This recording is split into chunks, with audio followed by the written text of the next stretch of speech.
Hey BC, it's Dave here. Wanted to come on here and enter Michael's contest. His channel name is Poetryonplastic, and he's having a contest now for, he just reached 100,000 subscribers. So, I thought I'd enter his contest. I've watched several of his videos, and mostly like his classical ones, but he does all sorts of music. From classical to contemporary pop and rock and all that type thing. So I'll leave a link below this video if anybody wants to enter it, or subscribe to his music channel. So let's get started. He has 6 questions, and he says, show a classical record in your collection. If you don't have a classical record, show something that's orchestral. And I do like classical music, so this is Philip Glass's Glassworks. And Philip Glass is a contemporary composer, still working today, and has a lot of different records, but I like this one quite a bit. I'm going to go through these pretty quickly. This is Charles Ives, Symphony number 4. Charles Ives is a relatively contemporary composer that's, more atonal and very, different in the way that he arranges his music. But once you get into it, it's real interesting. For something a little bit more mainstream, you have Rumpel's Greatest Hits. He plays flute, and there are several different composers on here, from Mozart to Bach to Haydn, Telemann, and others. If you like flute music, or if you just want to, try and dip your toe into the classical territory, he's a pretty good one to go with if you like flute music. Show the heaviest sounding album you own. Well, I don't do any metal, black metal, or screamo music, as Michael says with some of his records he picks up. But, I did that way back in the early days when I was a teen, I guess. But anyway, I'll just go with these. This is John McLaughlin and Mahavishnu Orchestra, Birds of Fire. John McLaughlin plays the guitar on this, but Jan Hammer's on it with keyboards, and a lot of other, Jerry Goodman plays violin. You'll kind of knock your socks off. I really prefer the Intermounting Flame. I think it's the one before this. I kind of prefer that. This one here is just a little bit too heavy for me, but if you want to hear heavy music, there's that. Here's another one. This is called Tim Byrne. This is Fulton Street Mall. Tim Byrne is a saxophonist, which there he is. And Bill Frisell is on this album, who plays guitar. Or let's see here, Bill Frisell, I believe is on here, yeah. Alex Klein plays percussion, and Hank Roberts plays cello. So it's a pretty heavy album, but something you can get into too. You have to probably listen to it a couple of times, but not that far out, I don't think. Show an artist or group you got into primarily because of vinyl record collecting. Well, back in the day, it was the Beatles for me, and the whole British invasion. Beatles 6. This has a lot of their classic songs on it, from 8 Days a Week to, Dizzy Miss Lizzy, Words of Love, and what have you. For me, I'm an older guy, and, grew up in the 50s and 60s. So, the Beatles were a big influence on me. Show a foreign or non-English record. Bonus points for import pressing. I showed this not too long ago. This is Mobius and Planck's Rastakraut Pasta. And it's on the German Sky label. And it's mostly an electronic album with keyboards and such. You know, not real abstract or anything, pretty pleasant to listen to. This is another one. This is Deuter's Cicada. And it's on the Cook label, which is right there. And it's also direct metal mastering, which is this right here, which is a kind of a lo-fi sounding way to produce albums, at least way back then. I think I got this in the 80s or something like that. But yeah, Deuter plays flutes and keyboards, and I think he plays stringed instruments too as well. But yeah, he's just a real pleasant composer. He's got many albums, probably 15 plus. But you know, I love the album cover as well. And like I said, it's called Cicada. Show a CD tape digital download of an album that needs to be repressed on vinyl. Okay, you know, there are many, like I've got this one on vinyl, although I think this is deleted along with this one here. And both of these are by, right there, Malcolm Dalglish and Gray Larson.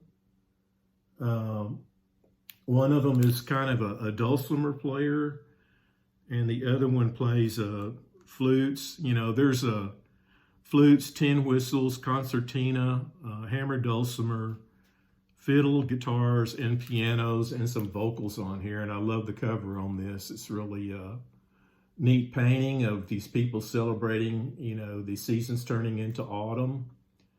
And, you know, it's also a real nice autumnal album. And this one here is the same way. These were done on the Untitled label. And I think they're all deleted now, and I don't think they ever came out on CD. I could be mistaken about that. And they may be on some kind of CD now. Maybe you can download them over on Bandcamp. But yeah, they're real neat albums. I might also mention the Ecm label. This is John Abercrombie's Characters. Ecm's starting to put out, you know, reproduce a lot of their albums now, although I don't think they're on vinyl. I think they're doing it on CD. You know, unfortunately, it's just not commercially viable for them to do vinyl anymore. But if you can find any of their stuff used in the shop and it's in good shape, I'd say pick it up. This is one of my favorites. But John Abercrombie passed away a few years back, but he was an excellent jazz guitarist. And so you have the Ecm albums. Here's one here by Kevin Castinging and Sandor Zabot. Kevin Castinging plays a 36-string double contra guitar, a 30-string contra alto guitar, and a 15-string extended classical guitar. Sandor Zabot plays a 16-string classical guitar and a 16-string contra guitar. I believe all their albums, for the most part, were self-produced by them, and this is no exception. This came out on the Gray Disc label. I assume they put it out themselves. But yeah, I mean, it's a nice guitar string type album. And so, yeah, kind of talking about the Ecm, this kind of would belong real easily on the Ecm albums. Then you have something like Jack Hardy. He was a singer-songwriter out of New York City, a folk singer-songwriter type thing. This is Coin in the Rim, which was one of his later albums, if not his last album. But he's got like a best of greatest hits album that's really, really good. And he used to conduct songwriter. People could come over to his apartment there in New York City way back when. He's deceased now, but he would conduct songwriter groups on certain days of the week, and was just a real nice guy. So, and wrote really good and intelligent songs. So there's that. That's Jack Hardy. Coin in the Rim. Yeah, songs for the, let's see here. Coin in the Rim, yeah, right there. You have a Universe Zero. I'm not going to try and pronounce the title. I don't know French, but this is on the Cuneiform label. A lot of the Cuneiform releases, which you can look their website up, just cuneiformrecords.com, don't come out on vinyl. So this is kind of like a small chamber, modern chamber group. And yeah, this kind of, kind of shows it to be haunting music, and at least this album is. If you're into chamber music, this would be a good one to look into. This is Island. Excuse me. It's got the H.R. Giger cover on it, and it's pretty symbolic of the music that's inside of it. It's really heavily organ-based. I believe they were a Swiss band. This came out on Laser Edge Records, but it's real kind of a dark, strange album, but interesting all the same. There's the back. It's got another picture of a Giger thing on it. This is Anglagard. This is their album called Hybris, right there. They are a Swedish band, I believe. And they never released anything on vinyl to my knowledge. They may have, but I don't think so. They're kind of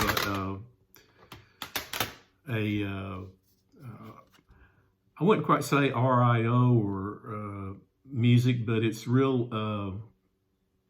kind of classically based in some ways. In large part atonal, and very different rhythms and all that kind of thing. So yeah, this is Anglagard's Hybris. If you can't find this on record, then yeah, I'd say pick up the CD if you're interested in it. A lot of these things you can find. I know you can find the Islands on YouTube. You can go to Bandcamp and hear a lot of this stuff if you're interested. If it kind of looks interesting to you, you can do that. That's where I usually go. I either look on YouTube or a Bandcamp, and generally you can find a lot of this stuff. The sixth prompt is okay, that would show a CD or whatever that needs to be pressed on vinyl. And I'll also say I'm not big on vinyl much, to tell you the truth. Ever since they went to CDs, I just send by the CDs, and I'm more of a music appreciation type guy. That's the way I'd put it more than anything. I don't have to have stuff on vinyl. So there's my 2 cents on that. It says the sixth prompt is letter to the editor. Pick one of my musical, this is talking about him. This is what Michael's saying. Pick one of my musical or gear takes and editorialize it. You can either say, you really enjoyed it, or you can say you kind of critique it. I would go back to the, hype and, talking about records and everything. And Michael did a video on beginners record systems. And he starts out, with good intentions, talking about, record systems that a beginner could get into. But then he starts going into turntables and saying, buy this $400 turntable and this, such and that and the other. And I had to roll my eyes a little bit. That comes off a little bit elitist and a little bit hype. I'll show you. This was my first turntable right here, my first stereo system, actually. This is a picture of my little brother. and he's playing a early K guitar I used to have, but this is using my pointer here. That's my early stereo system. It was a Sears Silvertone, had these two swing out speakers, and it was a really great little system. The speakers swung out and you could separate them, and it didn't have a tuner in it or anything. It just played records, but that was more than enough for me. And yeah, that thing probably cost me, well, I didn't buy it. Actually, I got it for Christmas. And it probably cost my parents maybe $50, something like that. Now, I know, inflation has really gone up since way back then.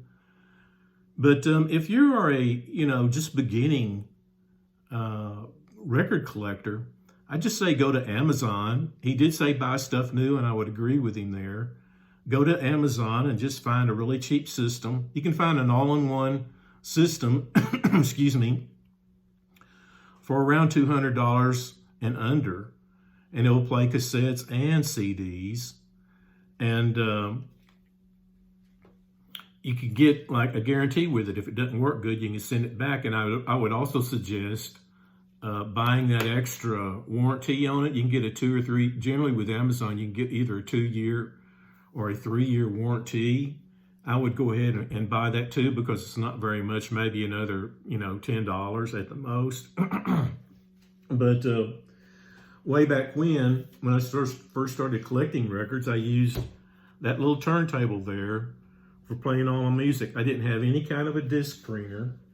You may want to get one of these. It comes with a chemical that you put on there. I didn't even have one of these starting out. Didn't have anything other than the records and the stereo. So, yeah, this is some of the records. This is one of my first records, this and the Beatles 65 album. Both of these albums are over 50 years old. They're around 57 years old. And they both sound really good. And then I bought this one, and I bought that Beatles 6 album, which I've already shown. And I think more than anything, than buying, all these fancy record cleaners or what have you, just get you a little disc preener. And more than anything, it's just in the handling of records. If I was going to handle a record, pull it out and handle it by the edges like this. Don't put your fingers all over it like that. I don't think. It's going to put oils in the grooves there. And, it's not going to hurt the record that much. But I just always handled it by the spine like that. Handle it, put your hand there and, put it on like that. That's the best way. And then whenever you get ready to put it up, put it back in the sleeve. And then, back in the album, and that's about it. I think that will make your records last longer than a lot of things. So anyway, that's my 2 cents. And Michael, hope you have a good turnout for your contest. I think you got a good channel going, so I'd like to see what other people come up with. So have a good day, and we'll talk to you later.